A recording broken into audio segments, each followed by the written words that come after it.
I want to say congratulations to all of our graduates. We're so proud to have you now be graduated Florida Gator alums. We hope that you will come back to us. If you are looking for another degree, we'll hope you come get it from our sport management program. You're always part of our community and you're always part of our family. You can be proud of these degrees. The sport management program is one of the top ranked programs in the country. So you can always be proud of that diploma on your wall. And the only reason that it is so well ranked is because the outstanding faculty we've got here, most of whom are on this call and all of whom I'm very proud of. We appreciate the work that you've put in. We congratulate you on your success. I wish you all the best in your future careers, and go Gators.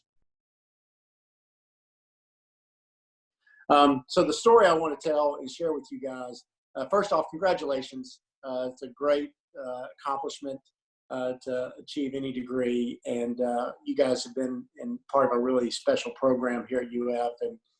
And as was mentioned, those of us in UAA have a particular affinity for this program through a lot of connections we have. And so congratulations. That's really special. You will be going and having new experiences with this degree, and this will open up doors for you. And it's going to be real exciting. There's going to be a lot of highs. There's going to be some days when you hit your head against the wall and you have to circle back and try something different. But eventually, you're going to have success. 10 years ago, it was actually 10 years ago this month. Craig mentioned I was the athletic director of Mississippi State. I was in my first month being athletic director. In fact, I was in my first week, and we had our first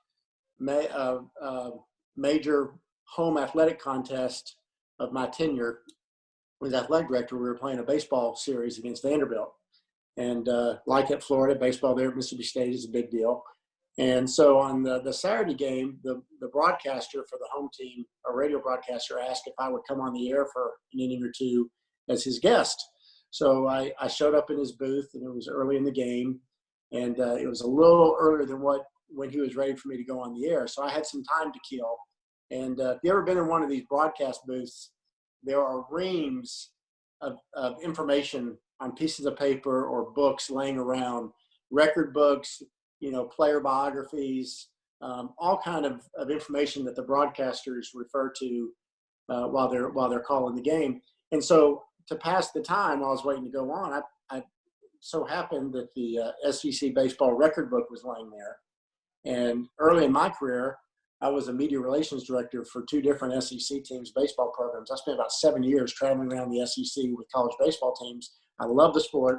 And when I saw that record book laying there, I picked it up because I wanted to see if I could just go down memory lane. So I opened it up directly to a page that says SEC Baseball Tournament Records. So tournaments, SEC Baseball Tournament, big event in Hoover, Alabama every year. These are the records. And, sometimes when you pick up a Gator record book, you might, look how many, where's Tim Tebow, or who has the record for most passing yards, that kind of thing. I was kind of going through there. There was a guy from Vanderbilt by the name of Brant Kyrett, who was a contemporary of when I was in school. So not only did it bother me that my guy, the guy I knew, didn't have the record, this guy from Vanderbilt named Brant Kyrett had the record. But the other thing that bothered me is I'd never heard of him. And he played at a time when I was traveling around with college baseball teams. So it kind of perplexed me for a little bit. But time for me to do the interview, I set the book down. I did the interview and went on about my day. And so for the rest of the day, I kind of was walking around the ballpark doing what athletic directors often do, shake hands and saying hi and making sure everything's going okay and there aren't lines at the concession stands and that kind of thing. As I'm walking around the outfield talking to people, I come up upon a group of guys, and they're all Mississippi State fans, and they say, "Hey, we have a friend we want you to meet who played baseball at Vanderbilt." And sure enough, there was a guy in a gold Vanderbilt T-shirt. I said, "Oh, really?" I said, "Yeah, I'm Scott. What's your name?" And the guy said, "I'm Brant Kyrett." So that's the same name that was in the record book that I had read half an hour earlier. And I tried to be really smooth. My warning bells were going off in my head. Hey, that's the name I just read. but I didn't show any surprise or anything. But I did say, Brant Kyron, hey, don't you hold the record for most innings pitched in an SEC baseball tournament? And his eyes got really big, and he was surprised. And he said, you're right. I think I do have that record. He said, how in the world did you know that?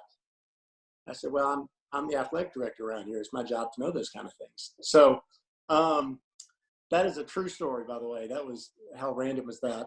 Really nice guy. He's from Mississippi, played baseball at Vandy, became a dentist, returned to Mississippi, married a girl from Ole Miss, but he had played on that field when he was in college, but he brought his son down to see a game, so that's why he was there. So to wrap up the story, I had a really nice conversation with Brant, and at the end of it, I said, hey, Brant, I know you're a Vandy guy. I know you married an Ole Miss girl, but as a college baseball guy, it seems like a place that's really good for you. You should consider joining the Bulldog Club because you're always in sales mode when you're an athletic director. And for $100 a year, you could join the Bulldog Club and support our program. And he laughed and, shrugged it off like, I'm not going to do that, which I totally understood. So about a week later, I was opening my mail in my office, and I had a letter from Brant Kyron.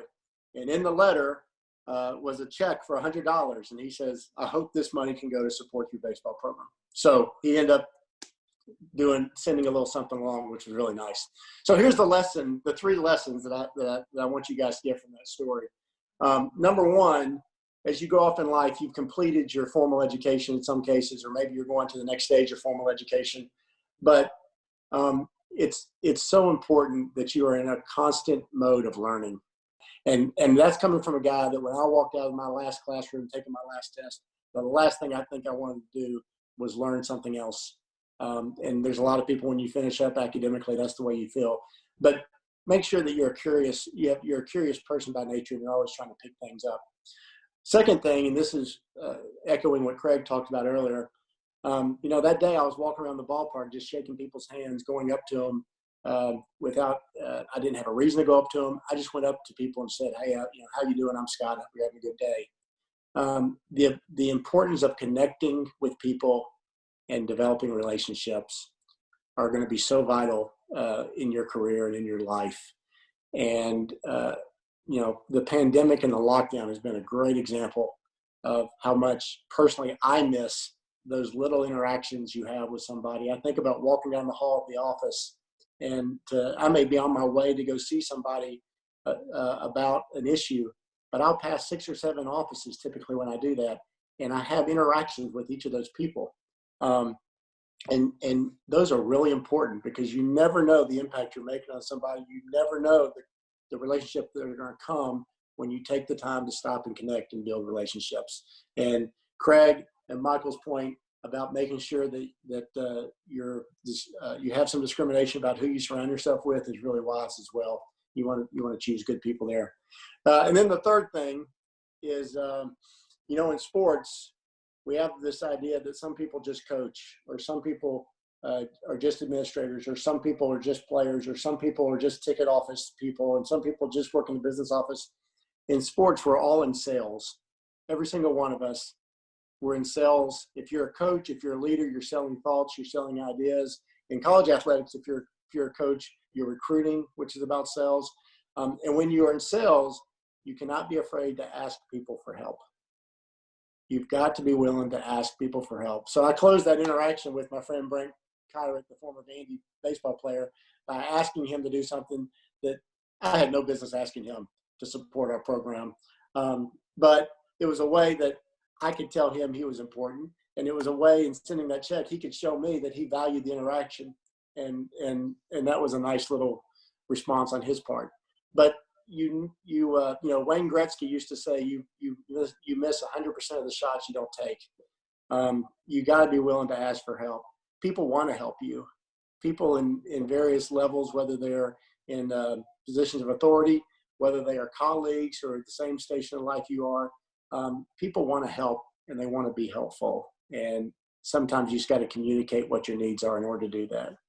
So I appreciate you letting me join you. I wish you all the very, very best. Again, congratulations, and hope to see you back on campus again. We're all back celebrating the Gators soon. Awesome. Well, hey, congrats everyone. What an exciting day. I was actually talking with Alyssa, who's in this room, and we graduated 15 years ago, and saying it's hard to believe it's been 15 years since we graduated. I'm the Chief Customer Officer at Fanatics, which is a global sports merchandise company. And I guess the advice I have in under a minute would be what I share with all of my teams. I lead a really large global team, and I tell folks to be successful no matter where you're at, I believe that you need 3 Ps. And it's a passion for people and process. And when I say passion, what I don't mean is you don't have to be a rah-rah cheerleader. You can be an introvert. A passion is somebody who has the ability that when you go to work, regardless of what's going on in your personal life, and we all have personal issues, that you're able to compartmentalize those issues to really give the best of yourself while you're at work. First of all, your personal issues are way more important than anything you're doing at work. But you have that ability to sideline that problem and really focus on the people in your lives, whether that's the people working for you, the people working around you, or so we've been talking about on this call is the relationships around you. And if you can take that passion for the people and then also translate it into process. So no matter what you do, there's a process in what you do. And every day are you looking to make that process 1% better for the company you work for, the organization you work for, or the people that work for you. If you can do that and bring those 3 Ps every day, you'll be highly successful. Thanks, Mike. I appreciate it. Congratulations, everybody. The one piece of advice I would share with everyone is don't be afraid to take any chances on any, especially if you're looking at a small organization or a small school. Don't get hung up on having to be at one of the big 4 leagues or one of the big schools, a 4 or 5 school, because when you go to a small school or a small organization, you get to wear a lot of hats and you get to a lot of responsibility. And you get a chance to grow faster. So just don't discriminate against any opportunities that are out there, big or small. There's a lot of great things out there you can accomplish with that. Congratulations to everybody. I appreciate you having me on. I'm currently an assistant coach in the NBA with the Oklahoma City Thunder. And the piece of advice I would give you guys is advice that I've given our teams over the years. And number one is to always be where your feet are. If you just graduated, likely you're highly ambitious and you have bigger goals and places that you'd like to go, but it's a step-by-step process to get there, and the best way to get there is to be directly where you are. Even if right now you're unemployed and you don't know where you're going to end up, just be fully there and do the best you can in the moment, and stacking day upon day will help you get to where you want to go. And then the second thing is just to be grateful. If you just got a degree from a university like Florida, there's a lot to be grateful for. There's probably a lot in your life that allowed you to get to this point that you can be grateful for. And every situation presents things that you can be grateful for, or things that you can use as excuses, or things that are sources of pessimism. And you can always choose gratitude. So again, those are things that I try to live my life by and I've benefited from. And I congratulate all you guys. Hi guys, I'm Tamara Strauss. I'm VP at DKC, which is a PR agency up in New York City. I'm a part of our sports group, so I run global communications and media relations for a number of clients in and around the sports space. First off, congrats to everybody. I know the feeling, I remember it. It's a great one. And I think my one piece of advice amongst many that I have, being the sports publicist that I am, it's vital to read everything and then read more. It's important to really understand what's out there, the different opportunities that are available in the sports industry, the business of sports, how sports operates behind the scenes, and all the people that work the tireless hours in the industry. And there are so many different outlets, news outlets, that provide you with different perspective and touch on different story angles, and even provide you with potential job opportunities that you might have not thought about through, different brands and leagues and properties that exist and that are out there. The outlets like Sports Business Journal, Front Office Sports, Axios Sports, Synopsis Sports, just to name a few, I think are really important to read. My name is Pete Pachork. I live up in St. Louis. After I earned the Master of Science program here from University of Florida, the next day I was hired as a Division III NCAA college athletic director. I did that for 2 years and it was promoted recently to Director of School Advancement. So I'm fundraising right now for a $30 million field house for our school. And I guess my advice would be, one is use the Gator Network. It's an unbelievable network. I'm up here in St. Louis, and I found out about a Gator Club here. And every football game, we meet up at local restaurants and basketball games, different events like that. And there's probably 100 of us in St. Louis. There's probably more. And it's just a great way to network. And then the biggest piece of advice that's already been said, but I'm going to reiterate it, is don't be afraid to reach out to mentors, people in your space, in your field, where you want to be in 10 years or 20 years. I reached out to Scott Strickland, I don't know if he's still on this call, about it 2 years ago and asked, I told him I was going to be in Gainesville, and he actually gave me a little bit of time. I couldn't believe it. And he connected me with some of his associate ADs, and I learned a lot as a new athletic director from him. So as he said, people want to help you, and especially if you're in the Gator family, they want to help you. So don't be afraid to reach out to people. It's a great way to learn, and people really want to pay it forward and give back to others, because others help them get to where they are. Yeah, thanks so much. Addison Staples, Executive Director of Aces in Motion, recent Gator grad with the Sport Management Master's Program. But in my role as Executive Director of a local nonprofit that gives sport and education opportunity to under-resourced youth, you know, I think giving back to the community and sharing your passions. For me, it was tennis, and for me, it was how sport could transform your life. And I think all of us are in sport management, probably as former athletes and former people who just love competition. So I guess my advice, I was actually on emails earlier this morning. I thought an email came across from Michael Jordan. That was a quote that I thought was awesome to piggyback off of this, but it says, obstacles don't have to just stop you. If you run into a wall, don't turn around and give up. Figure out how to climb it, go through it, or work around it. And whether you're unemployed or looking for a job, or you've got your entry-level job into whatever profession you got, like, just knock it out of the park. And it doesn't matter if it's the most mundane, boring task you've ever been given by a superior, but show that superior that you're gonna rock that out and make it the best report or mundane task that boss has ever seen. And so I don't care if we're walking to lunch, go ahead and try to be competitive on how you're gonna beat that person to lunch. I mean, just keep that competitive drive alive in whatever task that you do, and just try to leave the position or the company or the community in which you work in just a little bit better than how you found it. So thank you again. Congratulations to everybody, and go Gators. Okay, thank you, and congratulations to everybody. I am an associate AD at the Athletic Association in the Operations Department. Graduated from HHP twice and once from the College of Business, and I thought I would leave Gainesville, and I'm still here very, very happily. So you never know what's going to happen, but one thing that a lot of students, they'll come by, my office is on the 4th floor of the stadium whenever everybody's allowed back on campus. Happy to come by anytime. But a lot of students, they don't know where to go. There's a lot of different areas in sport. And I always tell them, just think about what it is that you like to do or that you're good at. And there's going to be a career or a job that probably suits your skill set. It's going to make your job easier. It's going to make it more fun.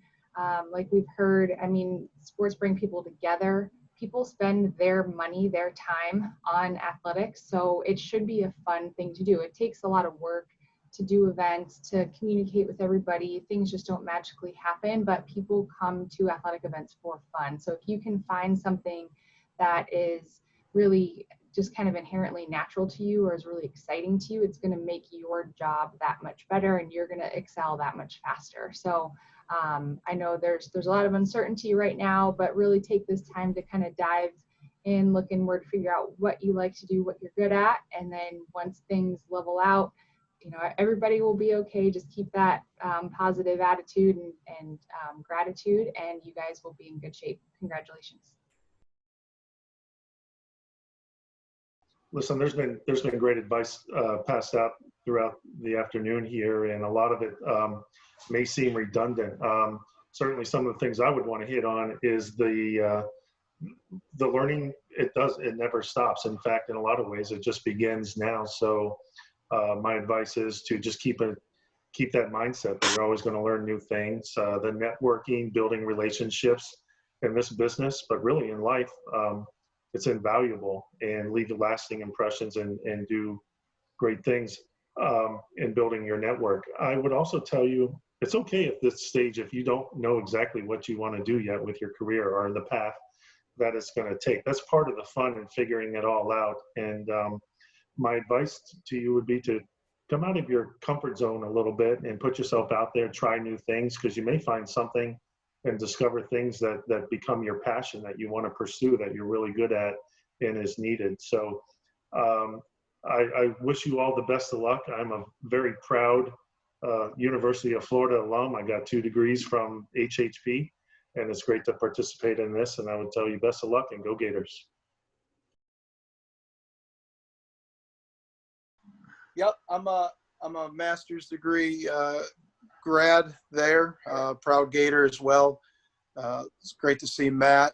Matt gave me one of my first starts in the industry and ticket sales. So it's really neat to see, and a testament to the networking that everyone's preaching on. Lots of great advice from everybody, certainly. I currently oversee the day-to-day of our Learfield IMG College Ticket Solutions business. So challenging time for all of us, but we're going to get through it. And as graduates, you know, lots of great advice already provided. What I would try to say is there's not one specific path to get you to your final destination. Some of you may want to be AD, some of you may want to work in different entertainment venues or operations. I think someone said it a little earlier, but make the most of whatever opportunity is present or that you're involved in. Network as much as you possibly can.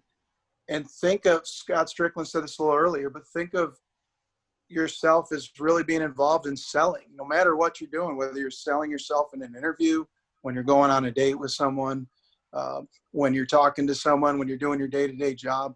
Think of yourself as the game of selling, and knowing that people do want to hire people that can raise money and generate revenue. And everyone in some form or fashion is involved in that piece of the business. So.